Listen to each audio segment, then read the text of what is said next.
रहमान अस्सलाम वालेकुम। कैसे हैं फ्रेंड्स? होपफुली सब ठीक ठाक होंगे। रमज़ान की रहमतें बरकतें समेट रहे होंगे। अल्लाह ताला हम सब के रमज़ान के रोज़ों को कबूल फ़रमाए, हमारी ये बातें कबूल फ़रमाए, आमीन। तो आज मैं आपके साथ एक सिंपल हेल्दी फ्रूट चाट की रेसिपी शेयर करने जा रही हूँ। और मेरी आप लोगों से यही रिक्वेस्ट है कि आप रमज़ान में बहुत ज़्यादा स्पाइसी फ्राइड चीज़ें अवॉइड करें। सिंपल हेल्दी फ्रूट्स वगैरह अपनी इफ्तारी में रखें, तो इससे आपका स्टमक वगैरह भी ठीक रहेगा और आपको इबादत करने में भी मज़ा आएगा। तो अगर सेहत सही ना हो तो फिर ऑफ कोर्स इबादत का भी कोई मज़ा नहीं आता। तो यहाँ पे सबसे पहले मैंने फ्रूट्स ले लिए हैं, इनको हम कट कर लेंगे। और इनमें मैंने कोई भी एक्स्ट्रा चीज़ आर्टिफिशियल शामिल नहीं की, बस जस्ट हमने फ्रूट्स ऐड किए हैं।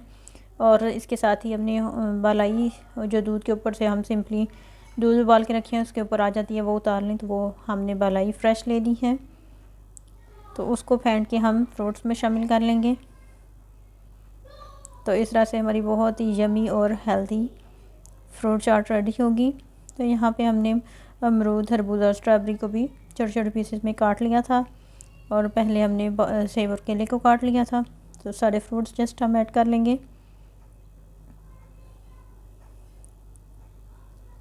और घर वाली जो हमने बालाई सेव की हुई थी वो फ्रेश मिल्क की हम इसमें ऐड कर लेंगे।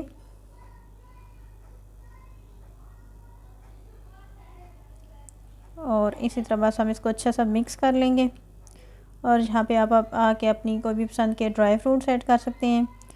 बादाम, अखरोट, काजू वगैरह उसको आप कट करके डाल सकते हैं। नारियल आपको यहाँ पे ग्रेट करके डाल सकते हैं। किशमिश यहाँ पे आप ऐड कर सकते हैं। आप अपनी पसंद के कोई भी ड्राई फ्रूट्स ऐड कर लें तो बहुत ही यमी और हेल्दी हमारी रेसिपी रेडी हो जाती है। और आखिर में आप लोगों से ये रिक्वेस्ट है कि आपके जो आसपास के लोग हैं उनका भी ज़रूर इफ्तारी के हवाले से ख्याल रखें और जितनी हो सके दिल खोल के सबकी मदद करें। चैनल को सब्सक्राइब कर लें। मिलते हैं नेक्स्ट वीडियो में। अल्लाह हाफिज़।